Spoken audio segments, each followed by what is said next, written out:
वंदितु सौवसिदे ध्रुवमचलमणोऽमं गदिं पते गोचामि समयपावण मिनमो सुदकेवली गणिनं नमः समयसाराय स्वानुभूत्या चकासते चित्स्वभावाय भावाय सर्वभावान्तरचिदे।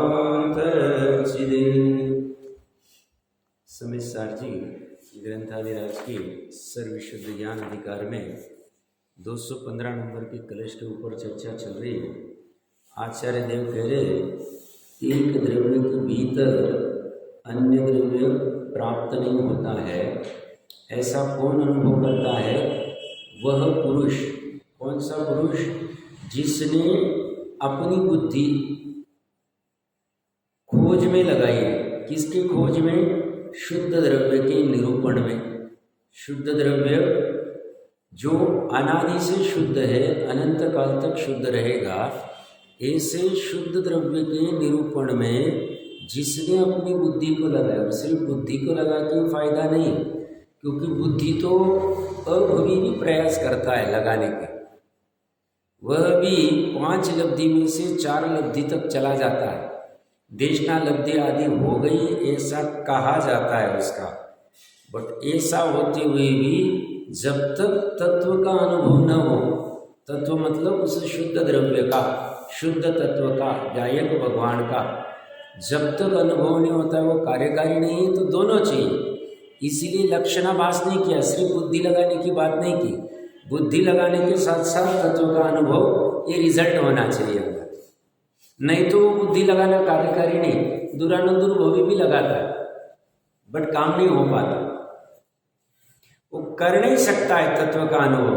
और हम तुम जैसे सभी जीव यहाँ बुद्धि लगा भी सकते हैं और अनुभव भी कर सकते हैं, क्योंकि हम सभी निकटभवी जीव। तो ऐसा अपनी बुद्धि को शुद्ध द्रव्य के निरूपण में, खोज में, अन्वेषण में लगाकर उस तत्व का, उस शुद्ध द्रव्य का जो अनुभव करते हैं, वह पुरुष एक द्रव्य में अन्य द्रव्य को पाते नहीं, उनको मिलता ही नहीं अपने द्रव्य में। जब उस तत्व का अनुभव करते तो वहां उनको ना छकड़ मिलते, ना धन मिलता है, ना पुत्र कलत्र मित्र घर गाड़ी कुछ भी मिलता नहीं हुआ। सब बाहर ही लौटते हुए दिखते हैं। जो भी आकार वो बन रहे हैं उसको ज्ञाकार जानते ही नहीं, ज्ञानाकार ही जानते हैं, ज्ञान ही जानते हैं। और जानने तक तो उनको कोई बाधा ही नहीं है, उनको अन्य द्रव्य की प्राप्ति नहीं होती। और अमृतचंद्र आचार्य देव आश्चर्य करते हैं, ऐसा वस्तु स्वरूप होते हुए भी क्यों ये जीव जब परद्रव्य का स्पर्श करता है, चुंबन करता है, या स्पर्श का अर्थ सिर्फ स्पर्श इंद्रिय से नहीं, आंखों से स्पर्श करना मतलब आंखों से देखना। आंखों से देखते नहीं है, आंख निमित्त है, ज्ञान से ही देखते हैं, जानते हैं, पर कहने की भाषा ऐसी। तो स्पर्श इंद्रिय के स्पर्श की बात नहीं, स्पर्श इंद्रिय के चुंबन की बात नहीं।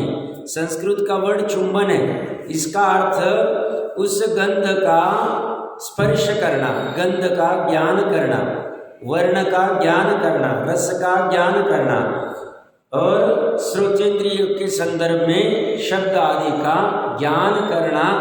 ये सब 5 इंद्रियों का और मन का, इसका करते हुए भी यह शुद्ध स्वभाव से, तत्व से च्युत क्यों होता है?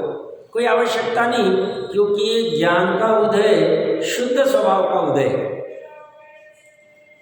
बहुत गजब लिखा है इन्होंने कलश। फिर से एक बार 638 नंबर पेज पे श्लोकार्थ पढ़ते, जिसने शुद्ध द्रव्य के निरूपण में बुद्धि को लगाया है वही ऐसा अनुभव कर पाएगा। अगर बुद्धि पूर्वक बुद्धि को शुद्ध द्रव्य के निरूपण में नहीं लगाएंगे, उसको तत्व का अनुभव होगा ही नहीं 100%। वो अगर होनार पे बैठा रहेगा, काल लब्धि पे बैठा रहेगा, निमित्त पे बैठा रहेगा, उसका काम ही होगा नहीं।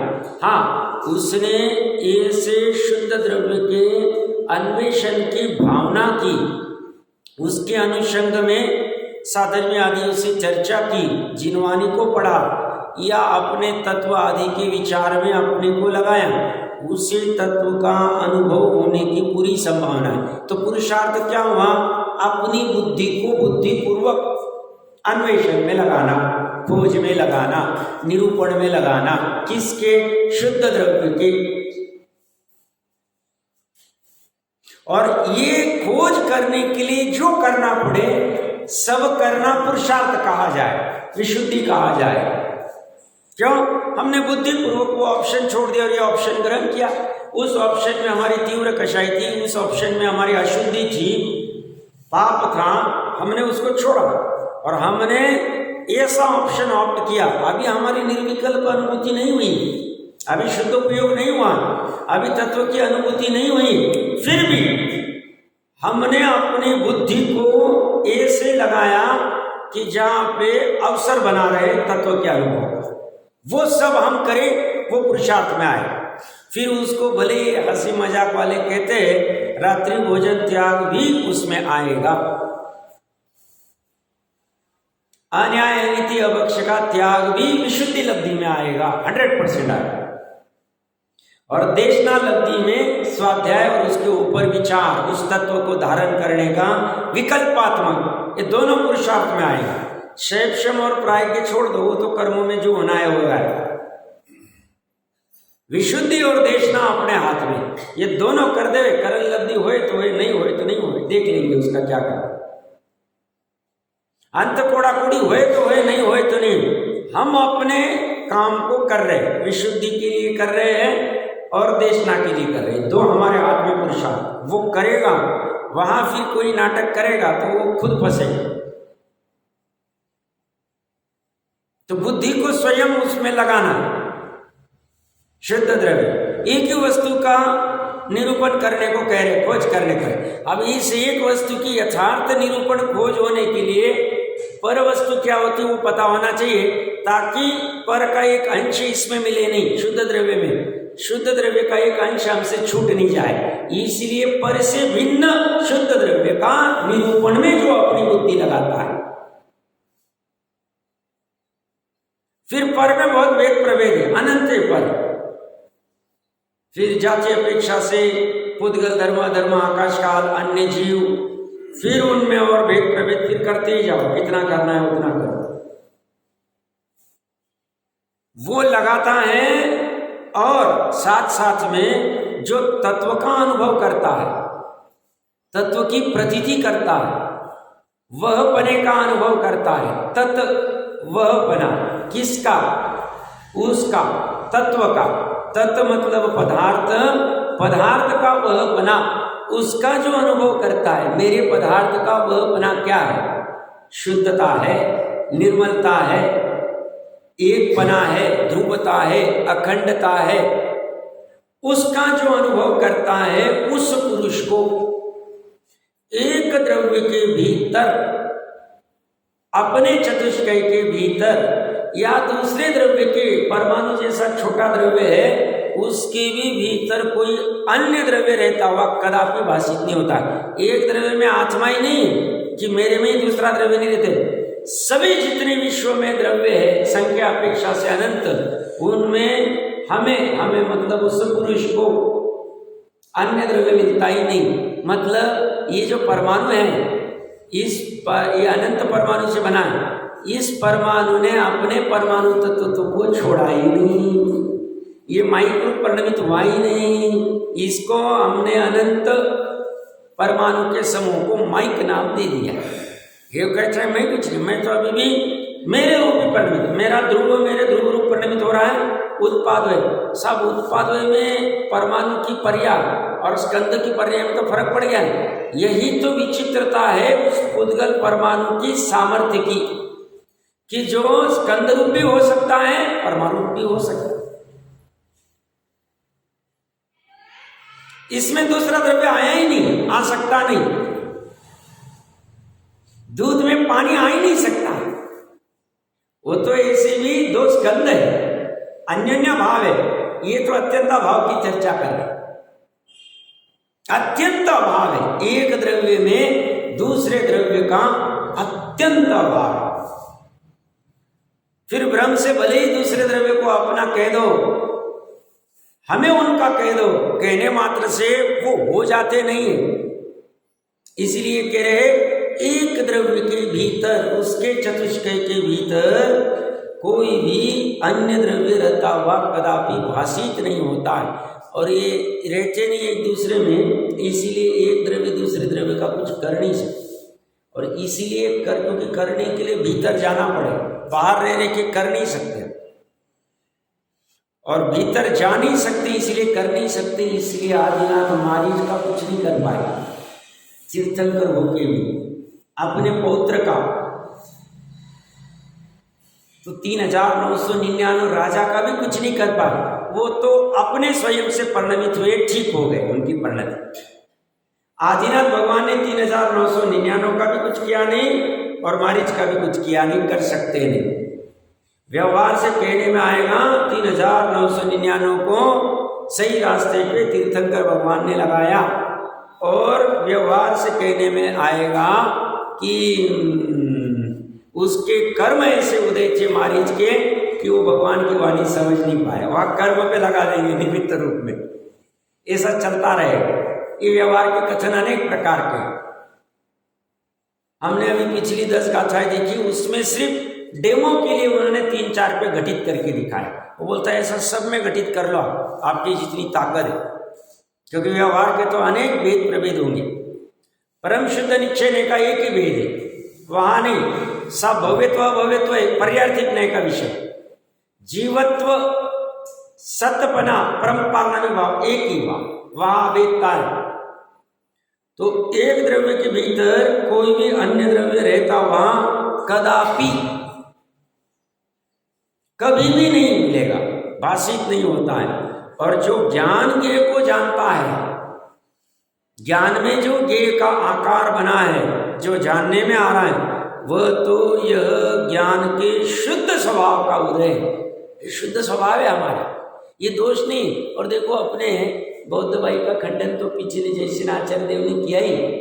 टोडरमल जी साहब का पढ़ लेना, पांचवा अधिकार 134 नंबर पेज के आसपास देख लेना। वहाँ पे बौद्ध मत के खंडन में उन्होंने स्पष्ट रूप से उनकी मान्यता क्या है, बोले ज्ञान में अनेक अनेक आकार झलकते रहते हैं, इसलिए ज्ञान अशुद्ध होता है। तो मोक्ष क्या है, तो ज्ञान का अभाव होना मोक्ष मानते, पढ़ लेना। और हम कहते ये तो शुद्ध स्वभाव है, ठीक है, मिथ्यात्व के साथ उसको मिथ्या ज्ञान कहा जाता है, बाकी वो कोई मिथ्या होता नहीं। ज्ञान तो ज्ञान ही रहता है, ज्ञान तो अपना स्वभाव बना रहना चाहिए। हम क्या मानते हैं, ज्ञान का पूर्ण विकास मानते हैं केवल ज्ञान रूप में। कहाँ, जब अरहंत सिद्ध अवस्था प्रकट होती है। वो क्या मानते हैं, मोक्ष कब होगा, 134 नंबर पेज पे देख लेना चाहिए MMP। मोक्ष कब होगा बोलते, तो ज्ञान में ज्ञान का अभाव हो जाएगा, राग आदि रूप जो ज्ञान है उसका अभाव हो जाएगा। तो ज्ञान का अभाव, अपने स्वभाव का अभाव कौन करना चाहे, कोई अज्ञानी करना चाहे। तो इसीलिए कह रहे हैं जो ज्ञान के को जानता है वह तो यह ज्ञान के शुद्ध स्वभाव का उदय है, निर्मल स्वभाव का उदय है, प्योर स्वभाव का उदय है। हर समय अज्ञानी के भी, अभवी के भी, अक्षर के अनंत में भाग जानने वाले नित्य निगोद के जीव के भी ज्ञान के शुद्ध स्वभाव का उदय है। उसमें पर्याय गुण का तो शुद्ध स्वरूप रूप परिणमन चल ही रहा, गुणों के समूह द्रव्य का तो है ही, ज्ञान की पर्याय को भी कह रहा हूं मैं, और शुद्ध ही। विकारी तो किस अपेक्षा से कहा जाता है उस ज्ञान की पर्याय को, वो प्रयोजनभूत तत्व को जानने में अपने उपयोग को नहीं लगाता है, इसलिए कहा जाता है। उपयोग पूर्ण शैक्षणिक ज्ञान नहीं, शैक्षणिक ज्ञान का कुछ अंश उपयोग है, लब्धि में भी पड़ा हुआ है। तो प्योर ज्ञान, शुद्ध ज्ञान। तो कह रहे ये शुद्ध स्वभाव का उदय ज्ञान के, जबकि ये उदय मतलब उत्पाद, उत्पाद होना नहीं पर्याय का। जबकि ऐसा है तब फिर लोग ज्ञान के द्रव्य अंतर चुंबन आकुल धीय द्रव्य ज्ञान को अन्य द्रव्य के साथ स्पर्श होने की, ज्ञान को अन्य द्रव्य के ज्ञान होने की मान्यता से आकुल बुद्धि वाले होते हुए तत्व से, शुद्ध स्वरूप से क्यों च्युत होते, क्यों विहीन होते, अपने तत्व से विहीन हो रहे। सबसे बड़ा लॉस क्या हो रहा है? जब हम गे लुप्त होते, गे क्या एक संकर दोष करते, गे मेरे को स्पर्श कर दिया, गे मेरा हो गया, गे के साथ रागादि करने लग जाते, एकत्व का अध्यवसाय करते, कर्तृत्व का अध्यवसाय करते, भोक्तृत्व का अध्यवसाय करते, तो लॉस क्या होता है? तत्व से च्युत होते। तो क्या होता है? 41 कर्म प्रकृति का बंध चलता ही है, बाकी तत्व छोड़ दो। अभी एक खतरनाक वाली 41 का चलता है, और ऐसे तत्व से च्युत वो द्रव्यलिंगी भी हो जाता है। इतना खतरनाक है तत्व से च्युत होना। बस भूल कितनी, क्षण भर की भूल, बस गलती कुछ नहीं। जितने भी जीव हम तुम जैसे संसार में भी घूम रहे हैं, दुखी हो रहे हैं, हमारी गलती एक ही, हमने उस शुद्ध स्वभाव में निरूपण बुद्धि निरूपण में अपनी बुद्धि को नहीं लगाया, और बुद्धि को लगा के रुकना नहीं, उसका अनुभव जब तक नहीं होता है तब तक, अनुभव करने तक। ये दो चीजें हमने की। दो कहने में अनुभव करना एक ही, पर अनुभव करने के लिए पहले बुद्धि लगानी पड़ेगी। एक को न जानना ये अपराध पूरे विश्व के जितने भी दुखी जीव है। देखो नित्य निगोद वाले का तो अपराध अलग प्रकार का, उसकी तो भाव कलन की प्रचुरता है, वो निकल नहीं पा रहा। संगीत पंचेंद्रिय जितने भी है और अपना काम नहीं कर पा रहे, भले ही कहने के अनेक अनेक विवक्षा होगी। कोई कहेगा साहब म्लेच्छ खंड है, या हो ही नहीं सकता है, या ऐसा है वह वैसा है। ये तो उपचार से, क्षेत्र अपेक्षा से, काल अपेक्षा से कहने की बातें हैं। बाकी वो जीव की पुरुषार्थ अपेक्षा से कहेंगे तो उसने इतनी कमी की, बस एक गलती की। बाकी उसने अधर्म के नाम पे हिंसा चोरी झूठ जो करना चाहिए सब किया, 5 इंद्रिय के विषय किए, कषाय जो करनी चाहिए वो की, और धर्म के नाम पे जितने अनुष्ठान कर सकते थे एक अनुष्ठान छोड़कर, ये अनुष्ठान क्या अनुष्ठान? तत्व की अनुभूति करना, वो छोड़ के बाकी सब किया इसे।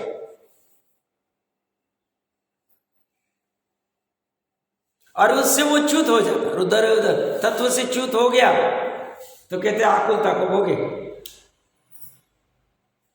तत्व के साथ रहना अनाकुलता को भोगना है, सुख को भोगना है। तत्व से च्युत होना आकुलता को भोगना है। सीधी सी बात। भावार्थ में क्या कह रहे हैं? शुद्ध नहीं की दृष्टि से तत्व का स्वरूप विचार करने पर अन्य द्रव्य का अन्य द्रव्य में प्रवेश दिखाई नहीं देता है। ज्ञान में अन्य द्रव्य प्रतिभाषित होते हैं, सो तो यह ज्ञान की स्वच्छता का स्वभाव है। अन्य द्रव्य का जानने में आना, कहीं ज्ञान उन्हें स्पर्श नहीं करता है। ज्ञान शक्कर को स्पर्श नहीं करता है, शक्कर के मीठेपन को स्पर्श नहीं करता है। ज्ञान शक्कर को स्पर्श ही नहीं करता। ज्ञान में जो मिठास ख्याल में आ रही है, जानने में आ रही है, वो ज्ञानी।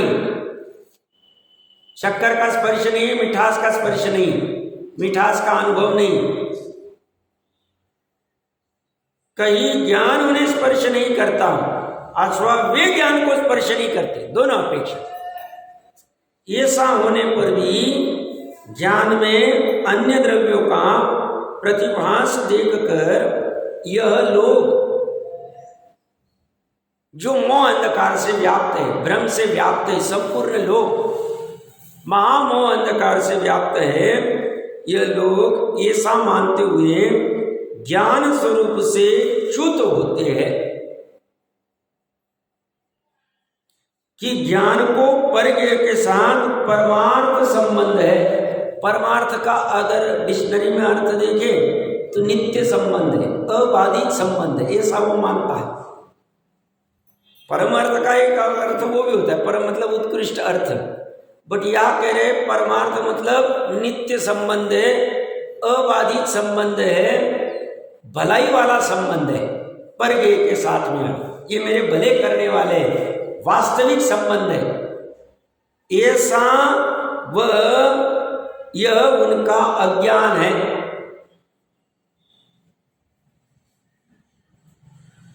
उन पर करुणा करके, उन पर दया नहीं, करुणा करना, दया अलग प्रकार की होती, करुणा अलग प्रकार की।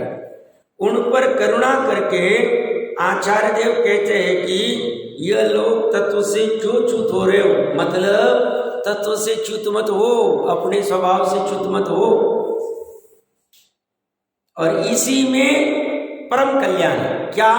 तत्व से च्युत होने में नहीं, इसमें तो सर्व कल्याणी है। तो परम कल्याण किस में? तत्व के साथ रहने में, तत्व के साथ नहीं, तत्वमय रहने में। तत्व के साथ मतलब दो बना खड़ा हो गया, या दो होने की आवश्यकता नहीं। ऐसा सुंदर कलश अमृतचंद्र आचार्य देव ने कहा था। और इसी अर्थ को दृढ़ करने के लिए और एक कलश, देखो किसी थकान नहीं आती उन्हें। हमने उन 10 गाथाओं में भी देखा वही कि वही चीज उन्होंने 4 बार 3 बार रिपीट की। यहां पे भी उस अर्थ को दृढ़ करने के लिए, मतलब कितनी निर्मल भावना रही होगी। कुंद कुंद देव की तो थी, बट कुंद कुंद देव को समझने की अमृतचंद्र के बिना सामान्य जीव की सामर्थ्य नहीं थी, नहीं समझ में आता। उनके ऐसे सिंपल दृष्टांत, वो श्वेतिका का उदाहरण से क्या समझ में आता था, क्या कहना चाह रहे। बट अमृतचंद्र देव ने कितना, मतलब फिर भी बीच बीच में उनको लगता था क्यों पद में पड़ा है, क्या कर रहा है, बस हो गया। अभी स्वयं को करते थे, फिर भी राग आ जाता था अपने लिए, जैसे जीवों के लिए फिर से लिखते जाते थे, कलश पे कलश, टीका पे टीका लिखते जाते। करुणा देखी किसी गजब की, हमें महिमा आनी चाहिए ऐसे आचार्य देवों की। ये तो हम क्या करते रहे। कल्पना करो, जिनवानी के बिना, जिनवानी की अपनी जो चर्चा चल रही है, इसमें भले ही जो भी जितना हम ग्रहण कर पाते अपनी अपनी सामर्थ्य के अनुसार, ये नहीं रहता था तो हमारा जीवन क्या रहता? भोगवादी रहता। जिन मंदिर नहीं रहते तो क्या रहता था हमारा जीवन? चाइना जैसा लाइफ रहता। थोड़े काल में यहां भी होने वाला ही, तो पंचम काल का डिटोरेशन जैसा केवलियों ने देखा वैसे ही होगा। जब तक चलेगा, हम जैसे जीव जब तक आगे से आगे बैठॉन, अपनी कितनी 130वीं पीढ़ी या जो भी कोई पीढ़ी हो गई अभी अपनी 20 साल 25 साल में, एक माने 2550 साल लगभग हो गए, उससे ऊपर। तो अब देखो कितनी पीढ़ियां होके गई, या तक बैठन आ गई ठीक से। हम भी अपना कर्तव्य कर रहे, बहुत अच्छी बात, नहीं कर रहे तो करना चाहिए कि स्वयं भी ग्रहण कर लेना और आगे भी इस बैटन को ले लो भैया, ले लो, अच्छे मान, बहुत अच्छी बात कर रहे, अपनी शुद्ध द्रव्य की बात कर रहे, अपने तत्व की बात कर रहे, सही बता रहे, मार्ग बता रहे सुखी होने का। वो वाला मार्ग सही नहीं, वो वाला मतलब पार वाला, क्योंकि वो तो पर में ही डालने वाला है। पहले ही पर में दुखी था, और ज्यादा पर में जाके और ज्यादा दुखी हो जाता है, सुखी होने के बदले दुखी हो जाता। भले भ्रम से उसे लगता है कि मैं इस पर में था तो दुखी था, मुझे दूसरा पर मिल गया, दूसरा साधन मिल गया, दूसरा भोग मिल गया, उससे सुखी हो गया। वो बोलते हैं वो ईंधन, अग्नि में ईंधन डालने के समान है। तो पर का तो उपाय ही गड़बड़ वाला, ये स्व का उपाय वाला। तो इसके लिए इन्होंने 216 नंबर का मंदाक्रांता नाम का कलश लिखा है। आगे वाला भी वही है, बट उसमें आगे की गाथाओं के सूचक की चर्चा चलेगी। एक बार 216 नंबर का कलश का पाठ करते हैं। शुद्ध द्रव्य स्वरस भवना किं स्वभावस्य शेष मन्य द्रव्यम भवति यदि वा तस्य किं स्यात् स्वभावम् ज्योत्स्नारूपं स्नपयति भुवं नैव तस्यास्ति भूमि ध्यानं गेयं कलयति सदा गेयमस्यास्ति नैव। देखिए, एक एक बार श्लोकार्थ पूरा पढ़ लेते हैं। शुद्ध द्रव्य स्वरस भवना, शुद्ध द्रव्य का, आत्मद्रव्य का निज रस रूप ज्ञानादि स्वभाव में परिणमन होता है। इसलिए शेषम अन्यत द्रव्यम किम स्वभावस्य भवति, क्या शेष कोई अन्य द्रव्य उस ज्ञानादि स्वभाव का हो सकता है? नहीं। यदि वह स्वभाव किम तस्य स्यात्, अथवा क्या वह ज्ञानादि स्वभाव किसी अन्य द्रव्य का हो सकता है? नहीं। परमार्थ से एक द्रव्य का अन्य द्रव्य के साथ संबंध नहीं है। ज्योत्स्ना रूपम भुवम स्नपयति, चांदनी का रूप पृथ्वी को उज्जवल करता है।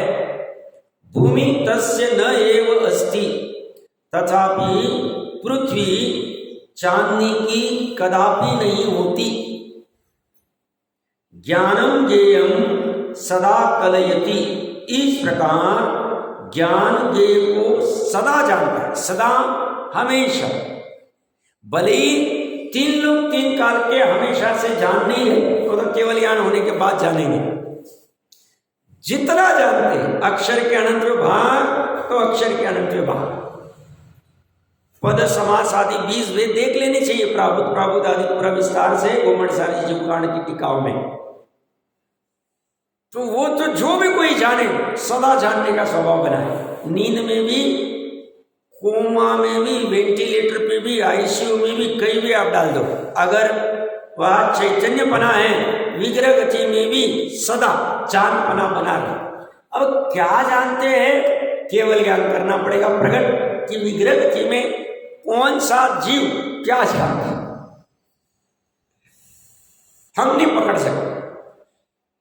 मतलब आदिनाथ भगवान सर्वार सिद्धि से आए होंगे, मान लो उनको एक समय दो समय लगा होगा, जो भी होगा, कितने मोड़ हुए अभी तो केवल ही जाने। उतने समय भी तीन ज्ञान की धारी थी।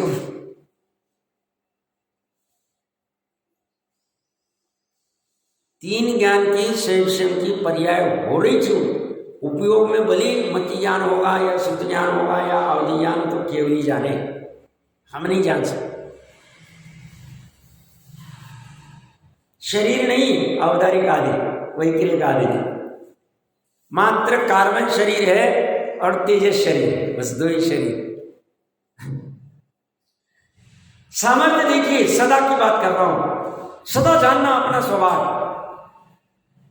ये कह रहा है इसी प्रकार ज्ञान ज्ञेय को सदा जानता है। ज्ञेयम अस्य अस्ति न एव, तथापि ज्ञेय ज्ञान का कदापि नहीं होता है। जानने मात्र से उसका हो नहीं जाता, जानने मात्र से हो नहीं जाता।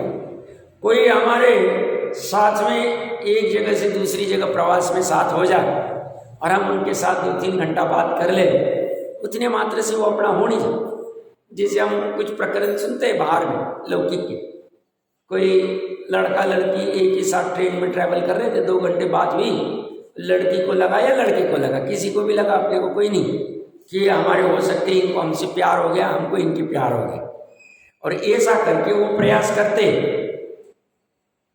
पर बाद में पता चलता है कि तो प्रेम है ही और रहने मात्र से हो नहीं जाता। ऐसे ज्ञान को ज्ञेय को जानने मात्र से वो ज्ञेय अपना हो जाता है, कदापि होगा। भले भ्रम से हम मान बैठे, भ्रम से मान बैठे ये हमारा है, जो भी कोई वस्तु होगी पर वस्तु हमारा भ्रम ही, वो भ्रम रहेगा तो कहते हैं अद्वैत मिथ्या तो बना रहे, और वो भ्रम टूट गया, पर वस्तु रूप जानने में आ जाए ज्ञान में, ये मतलब ज्ञान का पर्दा। अपना तो रूप से जानने में नहीं आए सम्यक ज्ञानी, फिर सेवते हुए भी नहीं सेवता है, भोगते हुए भी नहीं भोगता है, करते हुए भी नहीं करता है कर्म बंधन। क्यों? क्योंकि उसकी तीनों पर्याय में स्वामी तो हो ही नहीं रहा। पर के संदर्भात। उपादेय बुद्धि ही नहीं, जानने की बुद्धि। मानते जगन्य ज्ञान गुण का परिणमन चल रहा है, बट उससे कोई बाधा नहीं आती, हमारा मोक्ष मार्ग चल रहा है। देखिए श्लोकार्थ फिर से, शुद्ध द्रव्य का, आत्मद्रव्य का निज रस रूप ज्ञानादि स्वभाव में परिणत होता है। परिणमन, ये कब से परिणमन हो रहा है? शुद्ध द्रव्य निज रस रूप अनादि काल से, अनादि की आदि है 1,00,000 वर्ष, 1 करोड़ वर्ष, 10 करोड़, 100 करोड़ आदि नहीं। अनादि काल से हमारा शुद्ध द्रव्य, हमारा शुद्ध द्रव्य नहीं, मैं शुद्ध द्रव्य, निज रस रूप परिणमन होता है। निज के रस रूप, निज रस रूप परिणमन कैसे होता है? पर से कुछ रस लेके उस निज रस में परिणमित होने के लिए स्वयं से ही उस रस उत्पन्न हो जाए। शुद्ध द्रव्य जो है, ये त्रिकाली की बात कर रहे हैं, ये कैसा बना है? अनंत गुणों से बना है। और अनंत गुणों में ज्ञान गुण भी है, सुख गुण भी है, दर्शन गुण भी है, चारित्र गुण भी है, अस्तित्व गुण भी, बहुत सारे गुण हैं। इन गुणों का निज रस रूप परिणमन हो रहा है, इसीलिए प्रत्येक गुण का निज रस रूप परिणमित हो रहा है। पर्याय नहीं कह रहा हूं मैं, गुण कह रहा हूं यहां। इसलिए प्रत्येक गुण का निज रस रूप परिणमन हो रहा है, इसलिए अनंत गुणों का समूह रूप जो शुद्ध द्रव्य है उसका भी निज रस रूप में परिणमन हो रहा है।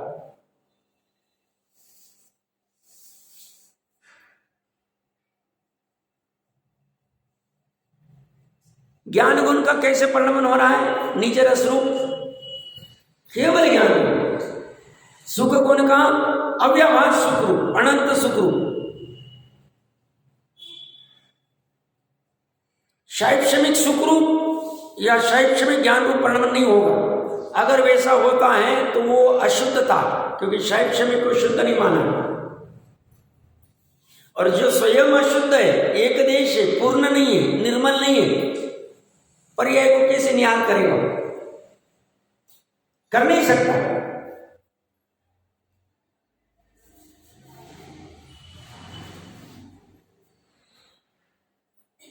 अज्ञानी का शुद्ध द्रव्य भी निज रस रूप से परिणमन कर रहा है। देखते आना चाहिए, सब दिख नहीं रहा है, प्रयास करना चाहिए। ऐसा हो सकता है, तर्क युक्ति से सोचना चाहिए।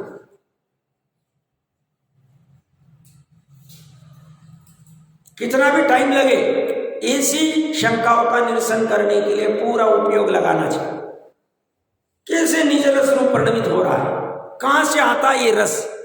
ज्ञान का रस कहां से आएगा? सुख का रस कहां से आएगा? चारित्र का रस कहां से आएगा? अनंत चारित्र रूप गुण परिणमित हो रहा है, इसलिए अनंत चारित्र रूप परिणमित गुण का समूह रूप हमारा शुद्ध द्रव्य भी अनंत चारित्र रूप परिणमित हो रहा है। अनंत क्षमा रूप परिणमित हो रहा है वर्तमान में। क्षमा गुण भी है उसमें, अनंत गुण में क्षमा गुण रहने में कोई बाधा, अनंत क्षमा रूप परिणमित हो रहा है।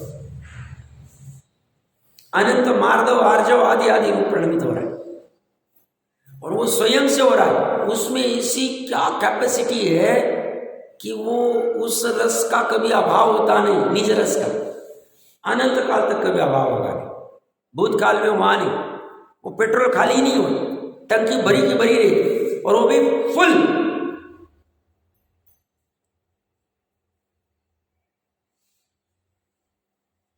कह रहे ऐसा वस्तु का स्वरूप है, फिर वो गे मेरे में आ गया, मैं उसमें चला गया, कैसे हो सकता? हो ही नहीं सकता।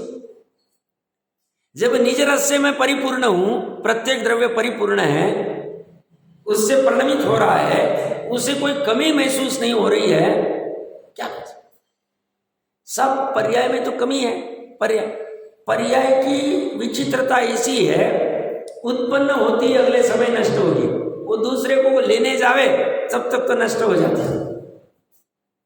वो अपने क्षेत्र का उल्लंघन करने के लिए जाए उसके पहले खत्म हो जाता, तो वो कर नहीं सकते। पर्याप्त द्रव्य गुण को जरूरत नहीं, इसलिए कह रहे हैं शुद्ध द्रव्य का, आत्म द्रव्य का निज रस रूप ज्ञानादि स्वभाव रूप परिणमन होता है। इसलिए क्या शेष कोई अन्य द्रव्य उस ज्ञानादि स्वभाव का हो सकता है? जड़ द्रव्य हो सकता है चेतन का। अगर चेतन का जड़ हो जाए तो जड़ को चेतन होना पड़ेगा, या तो चेतन को जड़ होना पड़ेगा, दोनों संभव नहीं। अथवा क्या वह किसी अन्य द्रव्य का हो सकता है? नहीं, ये भी उसका नहीं हो सकता है, वो भी इसका नहीं हो सकता है। परमार्थ से एक द्रव्य का अन्य द्रव्य के साथ संबंध नहीं है। तो साहब ये जो संबंध आप कहते हो, एक क्षेत्र का संबंध, संश्लेष संबंध, तादात्म्य संबंध, संयोग संबंध, ये क्या है? ज्ञानी कह रहे हैं ये निमित्त नैमित्तिक भाव के संबंध। शरीर और जीव दोनों एक ही आकाश प्रदेश पर रह रहे हैं, इसलिए एक क्षेत्र का संबंध कहा है। जीव और द्रव्य कर्म कार्बन वर्गना रूप जो अपना कार्बन शरीर है जिसमें कर्म रूप परिणमित है, वो एक क्षेत्र का तो है, बट और विचित्र प्रकार का संश्लेष संबंध है कि इसके उदय का और इसका निमित्त नैमित्तिक संबंध, इसलिए उसको संश्लेष संबंध कहें। और संयोग संबंध, कोई व्यक्ति था उसके साथ अपनी जमीन, तो हमने उसको अपना मित्र कह दिया। धन आदि पुण्य के उदय से आया तो उसको हमने हमारा धन कह दिया, धन का संयोग हो गया, मित्र का संयोग हो गया, संयोग संबंध खड़े हो गए। संयोग संबंध, एक क्षेत्र का संबंध, संश्लेष संबंध, तादात्म्य संबंध, एक समय की रागादि की पर्याय हो रही जीव में भाव कर्म वाली त्रिकाली स्वभाव नहीं, बट एक ही द्रव्य में हुई, उसको हमने कथनचित तादात्म्य संबंध के लिए, कथनचित किसी अपेक्षा। तो ये सभी जितने संबंध है निमित्त नैमित्तिक वाले हैं, कहने मात्र के है, व्यवहार के है। बाकी शुद्ध द्रव्य का और किसी द्रव्य के साथ में कभी भी कुछ भी संबंध हुआ नहीं है। परमार्थ से एक द्रव्य का अन्य द्रव्य के साथ संबंध नहीं। चांदनी का रूप पृथ्वी को उज्जवल करता है, बहुत सरल उदाहरण लिया है, हमने देखा झलक। अपने अन्यमती भाई को तो क्या कहते हैं, वो चांदनी को या चांद को हमने बर्तन में पानी भर के रख दिया, तो चांद जैसे बर्तन में इतने सारे सभी बर्तनों में चांद का प्रतिबिंब दिखता, ऐसे हमारे भगवान का प्रतिबिंब सब में है, सब भगवान एक में ही है। ये पांचवें अधिकार में देख लेना चाहिए, टोडरमल जी साहब ने अद्वैतवादी के खंडन में उठाया, वो तो और अलग कहते हैं। ये तो उदाहरण क्या दे रहे हैं, वो चांदनी पृथ्वी को उज्जवल कर रही है, तो उज्जवल करने मात्र से वो चांदनी पृथ्वी की हो गई नहीं, या चांदनी मतलब ज्ञ और पृथ्वी मतलब ज्ञान। तो ज्ञान में वो चांदनी मतलब वो ज्ञ झलक रहा है, झलकने मात्र से वो ज्ञ उस पृथ्वी का, उस ज्ञान का हो नहीं जाता। बस इतनी सी बात कह रहे हैं। तो कह रहे हैं चांदनी का रूप पृथ्वी को उज्जवल करता है, तथापि पृथ्वी चांदनी की कदापि नहीं होती। इसी प्रकार, इस प्रकार ज्ञान ज्ञ को सदा जानता है, तथापि ज्ञ ज्ञान का कदापि नहीं होता है। ज्ञ मतलब चांदनी, ज्ञान मतलब जानने वाला, और कभी भी नहीं होता। ज्ञ कभी हुआ नहीं, होगा नहीं। तो सब ये जान के फायदा क्या? तो ये अगर यथार्थ निर्णय हो जाए तो ज्ञ के प्रति जो उपादेय बुद्धि वाली आसक्ति वो घटनी चाहिए, उससे वैसी निवृत्ति होनी चाहिए। तो क्या होगा, वो निवृत्ति हो जाएगी तो हमारी अनंतानुबंधी की आकुलता खत्म हो जाए तो क्या होगा, 41 प्रकृति के कर्माश्रम रुक जाएंगे तो क्या होगा, अर्धबुद्धिगल परावर्तन में अनंत व्यापार सुख प्रकट कर ले तो क्या होगा, सुखी हो जाएंगे, तुम्हारा काम हो गया। तो सभी करना क्या, इसी के लिए तो सब प्रयोजन। जैन धर्म का सेवन क्यों करना, जिसे सुखी होना, परमार्थ सुखी होना, यथार्थ सुखी होना। जिसे नहीं होना है, बाहर से होना है, बाहर जाओ भाई, हमें क्या फर्क पड़ता है।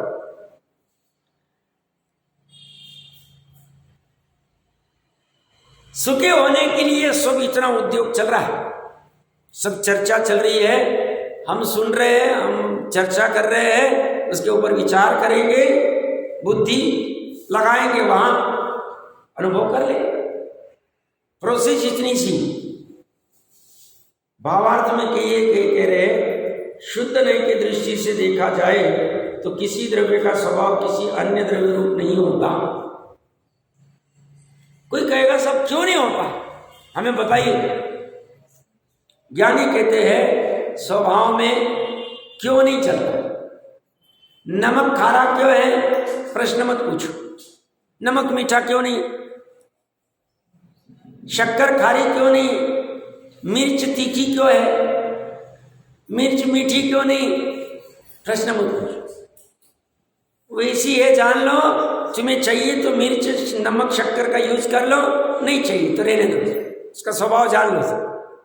स्वभाव में तर्क नहीं चले, ऐसा क्यों है। तो वो कह रहे किसी द्रव्य का स्वभाव दृष्टि कौन से देने चाह रहे, वो अपने को शुद्ध नय की दृष्टि, परम शुद्ध निश्चय नय की दृष्टि, उस दृष्टि से देखे, उस चक्षु से देखे तो किसी द्रव्य का स्वभाव किसी अन्य द्रव्य रूप नहीं होता। जैसे चांदनी पृथ्वी को उज्जवल करती है, किंतु पृथ्वी चांदनी की किंचित मात्र भी नहीं होती।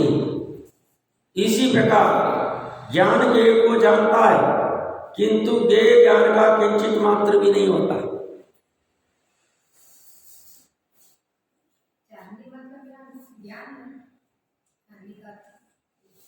चांदनी का अर्थ ज्ञान लेवे, बट चांदनी में पृथ्वी झलकती नहीं, पृथ्वी के ऊपर चांदनी झलकती है।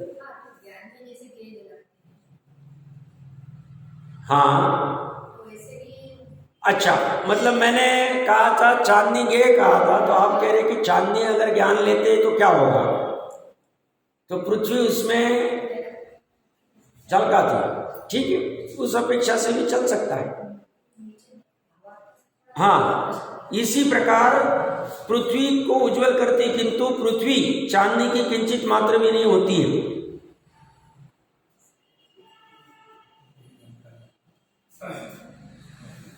इसी प्रकार ज्ञान ज्ञेय को जानता है, किंतु ज्ञेय ज्ञान का हाथी बराबर है। उन्होंने चांदनी को ज्ञान लिया है और पृथ्वी को ज्ञेय लिया, ठीक है, बराबर है। और झलकाने का काम चांदनी का था, मैंने विपरीत कह दिया था, बराबर। आत्मा का ज्ञान स्वभाव है, इसलिए उसकी स्वच्छता में ज्ञेय स्वयमेव झलकता है।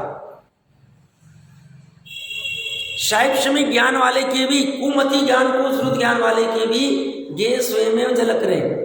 निमित्त अपेक्षा से कथन चलेंगे कि जब जब ज्ञान में ज्ञेय झलका, उस समय ज्ञानावरण का ऐसा क्षेपण था। ये निमित्त की अपेक्षा से कथन चलेगा। और स्थूल कथन क्या चलेगा, सब इनके ज्ञान में ये झलक गया क्योंकि हमने इनको बादाम खिलाई, तो बादाम से इनकी बुद्धि तेज हो गई। ये तो बहुत ही स्थूल हो गया, बट बाहर में यही चलता है। बाहर में कर्म वाला चलता नहीं है, द्रव्य कर्म वाला, और उपादान वाला तो चलता ही नहीं, क्योंकि बाहर में क्या चलता है, दूसरे द्रव्य से हमारा कुछ हो जाए, बादाम खा के हमारी बुद्धि शार्प हो जाएगी, या एप्पल खाने से हम खून बढ़ जाएगा, जो भी कुछ चलते हैं तो बहुत स्थूल है, वो तो चलते ही रहेंगे, वो तो कोई बंद हो गए नहीं। बट ज्ञानी जीव इन ऐसा मानता नहीं। ऐसी चर्चा लोक व्यवहार में चलती है, ऐसा जानता तो है बट ऐसा मानता नहीं। मानना तो अपने हाथ में। बादाम से अगर बुद्धि चलने लग जाए तो सबको फिर एक भी 35% वाला रहेगा नहीं, एक भी फेल होगा नहीं, सबकी बुद्धि चलने लग जाए। तो ये कह रहे हैं आत्मा का ज्ञान स्वभाव ही, इसलिए उसकी स्वच्छता में ज्ञेय स्वयं झलकता है, अपने से ही झलकता है, किंतु ज्ञान में उन ज्ञेयों का प्रवेश नहीं होता है, झलकने मात्र से उसमें प्रवेश होता नहीं है। अपनी 2 कलशों के ऊपर चर्चा हो गई। 217 नंबर के कलश के ऊपर चर्चा, जो आगामी गाथाओं की सूचक है, उसकी चर्चा करके मेरे ख्याल से 6 गाथाएं हैं, 366 से लेके 371। यहाँ पे भी दर्शन ज्ञान चारित्र में अच्छे से घटित करके दिखाया है। हम इसकी चर्चा फिर